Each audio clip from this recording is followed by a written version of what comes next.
I can smell the embers from the fire next door. And I think somebody watching that, somebody sitting by it, maybe they were reading a book or twiddling and twisting their toes in the warmth of it. Must be nice. Must be peaceful. Is it smoky, or have they used a cleaner fuel? Maybe they thought, let the fossil fuels rest for another 1,000,000 years or so. Maybe they'll thank us for the slumber. Could it be a family? Playing a game of Cluedo in there, telling jokes about Dad's silly socks. He's adamant that they're fried eggs, but everyone else insists they're avocados. Maybe that's it. A family reunited over the Easter holidays. Too cold for t-shirts. They're all drinking tea.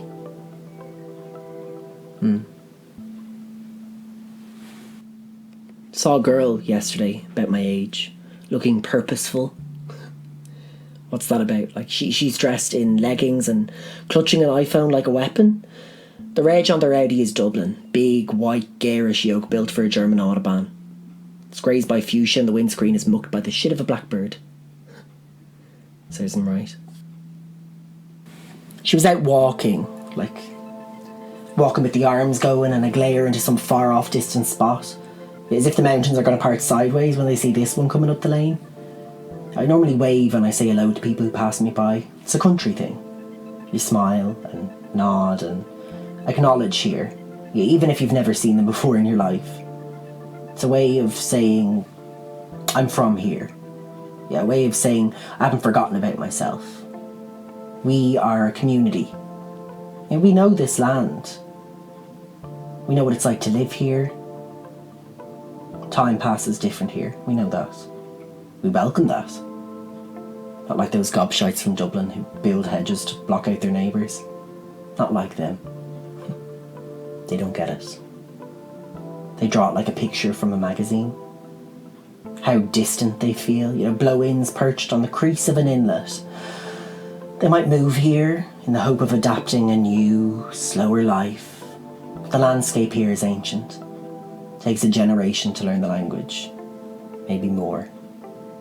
Maybe never. She was watching the birds, the girl, as if they're doing anything different to how they've flown in the last century. Maybe they are. I haven't been here all that long. 24 years wedged in the mud. It's not enough time for most trees to grow solid roots. But I have. Now the sun is set to darkness and the warmth has been stolen by the activity of the day. I stand at a small harbour perfumed by kelp and spring flowers. The boat shed door lies open and tilts back and forth, gentle in the breeze. Standing by the lapping water of an inlet, I take a breath. Have they seen me and thought things?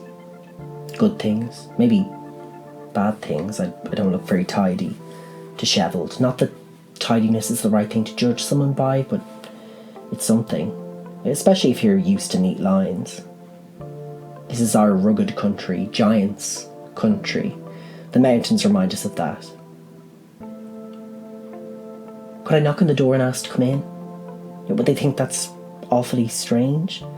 I don't wish to be a stranger. I said hello to the girl, only she looked at me daft, as if I was confused or broken. This isn't her country. They won't be here long. 3 days at most before heading back to the motorway. I can hear laughing. A man, belly deep, and someone shouts the words, "Go on!" I see a triangle of light spray the daisy lawn on the house next door, and a man steps outside. A stubbled face to me, framed by the wicker of a blackthorn. He's grey. Thought he'd be younger. I can't hear the rest of the words. The accents are clipped, but I'm too far away to understand. A shadow on the other side of the road. Too far away to be of notice. "Can you see Orion's belt, Dad?" It's the girl, clutching the sleeves of her jumper and pointing upwards towards the universe. You don't get this in Glenageary. That's for fucking sure. Music trickles from their living room. Would they be dancing to it, or do they just use it as a tempo for their chores as I do? Wild garlic lines the track down to this dock. Trumpets of white flowers married to the bluebells. It's an outfit for a bride. Come down here, I want to shout. Yeah, come and find me. I'm just by the water's edge. I can point out the North Star, the plough, the shape of Cancer, the smudge of the Milky Way reflected in the glass water of our inlet. I can show you that. The door closes with a slam and the family go back inside. Don't want to let the heat of the fire out, I suppose. They don't see me. I hear the cry of a seabird. It's mournful and cold, gliding down from the open coast. Promises an Atlantic storm. It warns the land. With a response, the wind picks up and attempts to steal my jacket, and I cling on. I can't see the bird, but it calls again, somewhere out in the blackness, and I wish to answer. Ah! Ah! Did it hear? I wait for an echo. I stand lone by the stars. I wait in silence as clouds form from nowhere, and then, all at once, it's beginning to rain, gently falling into a symphony of dripping sycamore. I can't stand here forever. Something will move me on, won't it? The bird's gone now. No doubt it flies for shelter. I take steps towards home, but I quickly falter. It's too soon to return, surely. Be awake. Let sleeping giants rest, let sleeping dogs lie. He'd only have things to say, names to shout. He'd call me nothing and I'd agree. And we would destroy each other, like we have before. I'm only a young one, but recently he seemed more cautious to my attacks, like he's getting old. Shouldn't that feeble fuck know better than to torment me so? I'm only ever peaceful. Only ever shy. That's the funny thing. Until you prod me, say something unreasonable, have a go, then the stale shouting starts. The battle of wits, the tangled up toxic comments and parries and spars, each hoping to wound and not kill. Maybe. But I left. I couldn't do it tonight. It's strange. I couldn't say another word. I was mute but not deaf and ran for the pier. Blind as the Irish night enclosed. I'm tired of it. Maybe. So I came out here. There's some bats feasting on the flies above now. They're blind too. The bats. Yeah, I know I should move out. Yeah, that I should leave here, that I should be someplace else. Like a city or a town with people my own age. Maybe then I'd be happier or less riled up. Wouldn't be soaking now where the land meets the water. Wouldn't be peering into a family next door. Wouldn't be doing that. But this is everything I know. Yeah, I've climbed these hills. I've weeded these fields. I've cycled these bowreens. I'd be leaving myself behind, wouldn't I?